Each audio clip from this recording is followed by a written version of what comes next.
கிரிக்ஸிப் பார்த்து கொண்டிருக்கும் நேர்கள் அனைவருக்கும் வணக்கம். இன்னைக்கான வீடியோ என்ன அப்படின்னு பார்க்கறதுக்கு முன்னாடி உங்க எல்லாருக்குமே ஹாப்பி நியூ இயர். எஸ், எல்லாரும் இந்த வருஷம் வந்து பார்த்தீங்க அப்படின்னா தங்கள் நினைச்ச காரியத்துக்காக செம்மையா போராடணும், செம்மையா ஒர்க் பண்ணணும், அது எல்லாமே சூப்பராக நடக்கணும் அப்படின்னு சொல்லிட்டு நான் வந்து பார்த்தீங்க அப்படின்னா சொல்லிக்கிறேன். எனக்கும் அப்படிதான். ஸோ நீங்கள் எல்லாரும் உங்களோட விசேஷம் எனக்கு கமெண்ட் பாக்ஸில் சொல்லுங்க. 2024 நமக்கு எப்படி வேணாலும் அமைஞ்சிருக்கலாம், 2025 கண்டிப்பாக சூப்பராக அமையும் அப்படின்னு சொல்லிட்டு நான் நம்புறேன். நம்ம சேனலுக்கு நான் நிறைய ஒர்க் பண்ணலாம் அப்படின்ட்டு இருக்கேன் அந்த 2025ல. ஈவன் தோ இந்த வருஷம் வந்து நம்மளோட டார்கெட் வந்து 100K நோக்கி தான் இருக்க போகுது. ஸோ அதை தாண்டி நிறைய நல்ல கண்டென்ட் கொடுக்கலாம் அப்படின்லாம் சொல்லிட்டு பிளான் பண்ணியிருக்கேன். ஹோப்ஃபுல்லி உங்க எல்லாருக்கும் பிடிக்கிற மாதிரி அண்ட் உங்க எல்லாரையும் இம்ப்ரெஸ் பண்ற மாதிரி என்டர்டைன்மெண்ட் பண்ற மாதிரி நிறைய கண்டென்ட்டோட நான் வர்றேன் தொடர்ந்து அப்படின்னே வந்து சொல்லி ஆரம்பிக்கிறேன். ஓகே, இன்னைக்கு டே 1 இல்லையா, அதாவது இயரோட ஸ்டார்டிங் டே. இன்னைக்கு என்ன போடலாம் அப்படின்னு சொல்லிட்டு நான் யோசிச்சேன். ஒரு சில கண்டென்ட்டும் நான் எழுதுனேன்.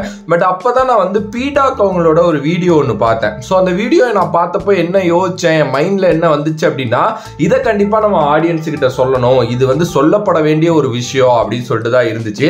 பீடாக் வந்து ரீசெண்ட் டைம்ஸில் ஒரு டெஸ்ட் மேட்ச் பற்றி, இந்தியா விஸ் ஆஸ்திரேலியா டெஸ்ட் மேட்ச் பற்றி பேசினப்போ வந்து அதில் வந்து ரொம்ப எமோஷ்னலாக அவர் பேசியிருந்தாரு. உண்மையுமே அதை கேட்குறப்போ ரொம்ப ரொம்ப ரொம்ப ஒரு மாதிரி இருந்துச்சு.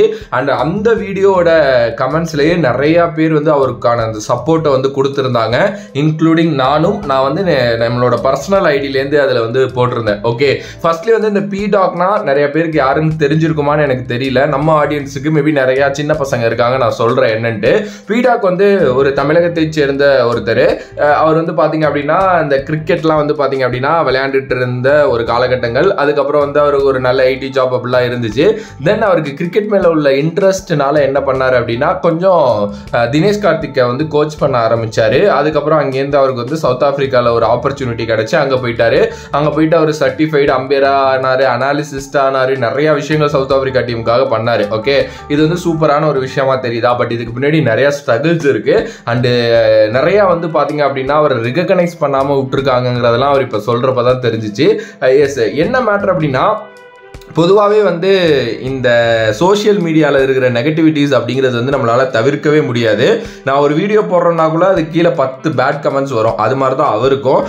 அவரை மாதிரி பெரிய ஃபிகருக்கெல்லாம் கண்டிப்பாக வந்து பார்த்தீங்கன்னா ஒரு வீடியோக்கு கீழே 1000 பேட் கமெண்ட்ஸ் வரும். அப்படி தான் வந்து ரீசெண்டாக அந்த சவுத் ஆப்பிரிக்கா வந்து வேர்ல்டு டெஸ்ட் சாம்பியன்ஷிப்புக்கு வந்து அவங்க குவாலிஃபை ஆனதுக்கு இவர் வந்து ஒரு ஹாப்பியாக ஒரு ட்வீட் ஒன்று போட்டிருந்தாரு. இப்போ அவர் கரண்ட்டாக சவுத் ஆப்பிரிக்காவுக்கு அனலிஸ்டாக இல்லை, அதையும் நான் சொல்லிக்கிறேன்.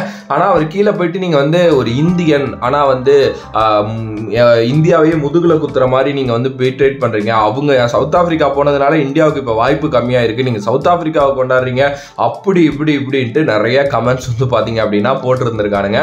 இவனுங்க பொதுவாகவே இப்படிதான், அந்த மாதிரி ஆடுங்கள் இவங்கெல்லாம் கண்டிப்பா வந்து பாத்தீங்கன்னா ஒரு ஸ்டூபிட் மோரான்ஸ் அப்படின்னு தான் நான் சொல்லுவேன். ஏன்னா யாரையாவது ஒருத்தங்களை பேசணும் அப்படின்னா இவனுங்க எடுக்கிறதெல்லாம் வந்து இந்த ஜாதி, மதம், இந்தியன் இப்படிதான் எடுப்பானுங்க. இவனுங்களுக்கு வேற வேலையே தெரியாது இவனுங்களுக்கு. எஸ், அது ஒரு மாதிரி டிஸ்கஸ்டிங்கான விஷயம், இப்படிதான் பேசுவானுங்க அவனுங்க. ஸோ அவருக்கு அது எவ்வளோ ஹர்ட் ஆயிருக்கும் அப்படிங்கிறது அவர் பேசுறப்ப தான் ஆப்வியஸ்லி தெரிஞ்சிச்சு. அப்போ அவர் சொன்ன ஒரு சில விஷயங்கள் due to some copyright issues என்னால் அந்த வீடியோ இங்கே போட முடியாது. நான் இங்கே வீடியோ போட்டாலும் பீடாக் வந்து எனக்கு காப்பிரைட்லாம் கொடுக்க போறது இல்லை. பட் அது அவரோட ஒர்க்கு, அதை நம்ம எடுத்து யூஸ் பண்ணக்கூடாதுங்கிறது என்னோட ஒரு எத்திக்ஸு. ஸோ அதனால் அதை யூஸ் பண்ணல. பட் நான் அவர் என்ன சொன்னாருங்கிறத வந்து நான் சொல்றேன். ஓகே, அவர் ரொம்ப இதுவாக பேசியிருந்தாரு. நான் ஒரு சர்டிஃபைடான அம்பையர், நான் ஒரு அனாலிஸ்ட், வேர்ல்டோட பெஸ்ட் அனாலிஸ்டா இருந்திருக்கேன், நான் வந்து நிறைய பண்ணியிருக்கேன், ஆனா என்னை வந்து பாத்தீங்க அப்படின்னா இங்க வந்து யாருமே ரெகக்னைஸ் பண்ணல, இந்தியன் டீம்ல என்னை ஒரு அனாலிஸ்டா ஏத்துக்க கூட இல்லை, ஏன் எனக்கு அந்த தகுதி இல்லையா, நான் வந்து சைட் லைன் பண்ணப்பட்டேன், அதாவது நான் ஒதுக்கப்பட்டேன், நான் அதனாலதான் எனக்கு எங்க வேலை கிடைக்குதோ நான் அங்க போயிட்டேன், எனக்கு சவுத் ஆப்பிரிக்கா டீம் என்னை ரெஸ்பெக்ட் பண்ணாங்க, நான் அங்க போயிட்டேன். சாரி டு சே திஸ், அவரே சொன்னதுதான், அவரோட பர்சனல். பட் இருந்தாலும் அவரே சொன்னது, அவங்க ஒய்ஃபுக்கு வந்து சம் பிளட் கேன்சர் மாதிரி ஏதோ, ஸோ அது இருக்கு, பிளஸ் 2 பிள்ளைங்க வளர்ந்துகிட்டு இருக்காங்க, கண்டிப்பா மணிங்கிற ஒரு விஷயம் தேவைப்படும். எல்லாருமே அந்த எக்கனாமி, அந்த மானிட்டரியை நோக்கி தான் ஓடிக்கிட்டு இருக்கோங்கிறப்ப அவர் பண்ணதுல என்ன தப்பு? அதனால அவர் போயிட்டு அங்க ஒர்க் பண்ணாரு, வேரியஸ் லீக் ஒர்க் பண்ணிருக்காரு, சிபிஎல் ஒர்க் பண்றாரு, அது இதுன்ட்டு நிறைய ஒர்க் பண்ணிருக்காரு, ஐபிஎல்லையும் இருந்திருக்காரு 2016 காலகட்டத்தில் ஆர்சிபில. பட் அதுக்கப்புறம் வந்து பாத்தீங்க அப்படின்னா அவருக்கு பெருசா வாய்ப்புகள் வந்து கிடைக்கப்படல. அண்ட் டிஎன்பிஎல்ல கூட அவர் இல்லை, ஈவன் தோ கமெண்டேட்டரா கூட யாரும் கூப்பிட மாட்டேங்கிறாங்க. அப்ப அவர் சைட் லைன் பண்ணப்படுறாரு தானே. அவருக்கு கிரிக்கெட் நாலேஜ் இருக்கு, கிரிக்கெட் தெரியும், தெரியும், எல்லாமே பண்ணுவார், வேர்ல்டோட பெஸ்ட் டீமுக்கு அனாலிஸ்டாக இருந்திருக்காரு. அப்படிங்கிறப்போ அவர் அப்படி பேசுறதெல்லாம் என்ன ஒரு விஷயம். ஸோ அவர் எப்படி ஒதுக்கப்பட்டாருங்கிறத பற்றி பேசினாரு. எனக்கு அந்த வீடியோ ரொம்ப இதாக இருந்துச்சு. அண்டு இந்த வீடியோ பீடாக் பார்ப்பாரா அப்படின்லாம் எனக்கு தெரியல.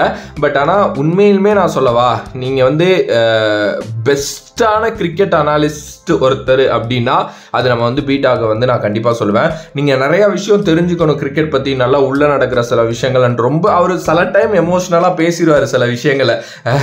ஓகேவா, அது எல்லாருக்குமே இப்போ நான் பேசுவேன் அது மாதிரி தான். பட் இருந்தாலும் நீங்கள் போயிட்டு பீடாக் ஸ்பீக்ஸுங்கிறது அவரோட யூடியூப் சேனல், அதில் பாருங்கள். நான்லாம் என்ன சொல்கிறேன், அவர் நிறையா சொல்லுவார். அவர்கிட்டேருந்து நிறையா நீங்கள் நாலேஜை கெயின் பண்ணிக்கலாம். குறிப்பாக வளர்ந்து வந்துகிட்டு இருக்க கிரிக்கெட்டர்ஸ் நிறையாவே கெயின் பண்ணிக்கலாம். அப்படிப்பட்ட ஒரு ஆள் தான் நம்ம தலைவன் பீடாக்.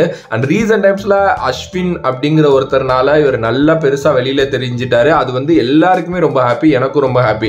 ஏன்னா எனக்கு என்னன்னா அந்த வீடியோ பார்த்ததுக்கு அப்புறம் தோணுனது வந்து, பொதுவாகவே இந்த யூடியூபர்ஸ் இப்போ என்ன மாதிரி ஆட்கள்லாம் நம்ம என்ன பேசுவோம், ருத்ராஜ் கெய்க்வாட் நல்லா விளையாண்டு வாய்ப்பு கிடைக்கல, தேவ்தத் படிக்கல் நல்லா விளையாண்டு வாய்ப்பு கிடைக்கல, இல்லை புஜாரா ஒதுக்கப்படுகிறார், ரஹானே ஒதுக்கப்படுகிறார், இது மாதிரிலாம் சும்மா இந்த பிளேயர்ஸ் நல்லா விளையாண்டுருக்காங்க ஆனால் வாய்ப்பு கிடைக்கலங்கிறத பற்றி பேசுவோம். ஆடியன்ஸ் ஆகிய நீங்களும் அதான் பார்த்துருக்கீங்க. ஆனால் எத்தனை சப்போர்ட் ஸ்டாஃபு, கோச்சஸ்ஸு, அதுக்கப்புறம் வந்து இந்த ஃபீல்டிங் கோச்சு, அதுக்கப்புறம் பிசியோஸு, இது மாதிரி இந்த அப்புறம் ட்ரைனர்ஸு, அப்படி இப்படின்ட்டு எவ்வளோ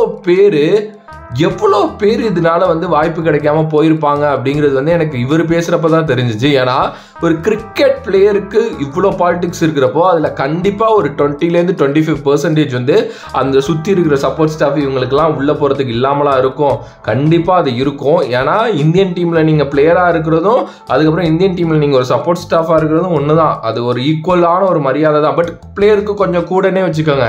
நம்ம ஏன் அதெல்லாம் பற்றி பேச மாட்டேங்கிறோங்கிறது எனக்கு உண்மையிலுமே தோணுச்சு. ஏன்னா நமக்கு அதை பற்றிலாம் தெரியல, நமக்கு நாலேஜ் இல்லை. இப்போ ருத்ராஜ் கெய்க்வாட்டை ட்ராப் பண்ணுறாங்க இல்லை எடுக்க மாட்டேங்கிறாங்கன்னா டக்குன்னு ஜஸ்டிஸ் ஃபார் ருத்ராஜ் கெய்க்வாட் அது இதுன்ட்டு சோசியல் மீடியா ஃபுல்லாக பரவுது, எல்லாமே பரவுது. பட் பல வருடங்கள் இங்கே லோக்கலாக NCAல கஷ்டப்பட்ட ஒருத்தன் நமக்கு அந்த வாய்ப்பு வரும்பா, நம்ம இந்தியன் டீம் போய் எப்படியாவது கோச் பண்ணிடலாமான்னு வெயிட் பண்ணிட்டு இருக்கிறப்போ அவன்கிட்ட அந்த வாய்ப்பு இன்னொருத்தங்க தட்டி பறிச்சுட்டு போகிறாங்க. ஆனால் அவன் மறுபடியும் அங்கேயே இருக்காங்கிறது ஒரு நியூஸில் கூட வெளில வராது. அதனால நமக்கு தெரியறதும் இல்லை, என்ன மாதிரி ஆட்கள் பேசுகிறதும் இல்லை. எல்லாருக்கும் அதை ஒரே வழி தானே, வழிங்கிறது ஒன்று தானே. எனக்கு சீரியஸாக அப்படி தான் வந்து பார்த்தீங்க அப்படின்னா இருந்துச்சு அப்படின்னே சொல்லலாம். உண்மையிலுமே இந்த மாதிரி ஒரு விஷயத்த பீடாக் வெளில கொண்டு வந்தது அண்ட் எல்லாருக்கும் இப்போ நான் யோசிச்ச மாதிரி யோசிக்க வச்சுருந்தாரு அப்படின்னா அது செமையான மேட்ரு அப்படின்னு தான் நான் சொல்லுவேன். ஈவன் தோ இதுக்கப்புறமும் வந்து நம்ம அதெல்லாம் பற்றி பேச போகிறோமா அப்படின்னா முடிஞ்ச அளவுக்கு நியூஸஸை கலெக்ட் பண்ணி நான் பேச ட்ரை பண்ணுறேன். அதர்வைஸ் என்னால் எல்லா நியூஸும் கவர் பண்ண முடியாது, அதையும் நான் அக்செப்ட் பண்ணுறேன். பட் ஆனால் நம்ம நினச்சிப்போம் இந்த சப்போர்ட் ஸ்டாஃப் ஆகணும், ட்ரெயினர் ஆகணும், அதாகணும் இதாகணும் அப்படின்னாலாம் இட்ஸ் நாட் அ நார்மல் விஷயம். அதுக்கும் நம்ம நிறையா கஷ்டப்படணும். எந்த ஒரு விஷயத்துக்குமே நிறையா கஷ்டப்படணும், நிறையா உண்மையாக இருக்கணும். சம்டைம்ஸ் உண்மையாக இருக்கிறப்போ இந்தியாவில் வாய்ப்பு கிடைக்காம சவுத் ஆஃப்ரிக்காவுக்கு வாய்ப்பு கிடச்சி போனார் பார்த்தீங்களா பீடாக். அது மாதிரி தான் நமக்கு கிடைக்கிற வாய்ப்பை யூஸ் பண்ணிக்கணும் அப்படின்ட்டு வந்து பார்த்தீங்க அப்படின்னா நானும் சொல்லிப்பேன். இந்த 2025 ஸ்டார்ட் பண்ணுறப்போ சம் இன்ஸ்பிரேஷனலான ஏதாவது ஒரு வீடியோட ஸ்டார்ட் பண்ணலாம், ஏதாவது புதுசாக ஒன்று ஆரம்பிக்கலாம் அப்படின்னு நான் யோசித்தேன். ஆனால் நான் அந்த பீடாக் வீடியோ பார்த்த வரையும் இதை விட என்னடா இன்ஸ்பிரேஷன் வேணும் அப்படிங்கிற மாதிரி தான் எனக்கு இருந்துச்சு. He is a really gem of person, அது நம்ம எல்லாருக்குமே தெரியும். முடிஞ்ச அளவுக்கு அவர் இன்னும் பயங்கரமாக சப்போர்ட் பண்ணுவோம். எனக்கு ஒரு ஆசை இருக்குது ஆக்சுவலாக, என்னென்னா பீடாக்கு வந்து ஒரு அனாலிஸ்ட் வந்து பார்த்தீங்க அப்படின்னா இந்த IPL டீம்ஸில், ஏன்னா அவர் வந்து இந்த ரைசிங் புனேக்கெலாம் ஒர்க் பண்ணியிருக்காரு. ஸோ அது மாதிரி ஏதாவது ஒரு டீமில் கண்டினியூவாக ஒர்க் பண்ணி அவர் கொஞ்சம் மானிட்டரியாக இன்னும் நல்லா கிடச்சிச்சு. இப்போ ஓகே தான் இருப்பார், நல்லா தான் சவுத் ஆஃப்ரிக்காவில் செட்டில் ஆகிற அளவுக்கு ஓகே. பட் ஸ்டில் இன்னமும் நல்லா இருந்துச்சு அப்படின்னா எனக்கு ரொம்ப ஹாப்பியாக இருக்கும். அண்டு ஹோப்ஃபுல்லி அவர் வந்து இன்னைக்கு தேங்க்ஸ் கூட சொல்லியிருந்தார் எல்லாருக்கும், அவ்வளோ சப்போர்ட் பண்ணீங்க நீங்கள் அப்படின்ட்டு. அண்டு முடிஞ்சால் போயிட்டு அவரோட வீடியோஸை பாருங்கள். அண்டு செமையான ஒரு பர்சன், எனக்கு ரொம்ப பிடிக்கும் அவரோட வீடியோஸும் எனக்கு ரொம்ப பிடிக்கும். அண்டு நான் இதை பற்றி பேசணும்னு நினச்சேன், மேபி யாருக்காவது போர் அடிச்சிருக்கலாம். எனிவே சாரி உங்களோட டைமை வேஸ்ட் பண்ணியிருந்தா. அண்ட் அதர்எல்ஸ் வந்து ஹாப்பி நியூ இயர், ஹாப்பியாக இருங்க. அண்டு கண்டினியூஸாக நிறைய வீடியோஸ் போட போகிறோம், நிறையா இருக்குது. அண்ட் மேபி நாளையிலேருந்தோ இல்லை நாளை மறுநாள்லேருந்தோ கவுண்ட் டவுன் வீடியோ ஸ்டார்ட் ஆயிரும். ஆல்ரெடி அது கொஞ்சம் ரெடி பண்ணிட்டேன். பட் அது இறங்கணும்னு வைங்களேன், ஒரு வாரம் அப்படியே போட்டுக்கிட்டே இருக்கணும், இல்லை 2 வாரம் 15 வீடியோ 16 வீடியோ சாலிடாக டெய்லி ஒரு டைம் வச்சு இறக்கிடணும். அதுக்காக தான் உழைச்சிக்கிட்டு இருக்கேன். அது முடிஞ்சதுக்கப்புறம் அது வந்துடும் உங்களை தேடி. ஸோ அது வரைக்கும் கொஞ்சம் வெயிட் பண்ணுங்கள். வேறொரு வீடியோவில் வேறொரு கான்செப்ட் வந்து உங்களை சந்திக்கிறேன். அனதன் பா from this VJ Mani. Love you all, stay safe மக்களே. நன்றி நன்றி நன்றி நன்றி, வணக்கம்.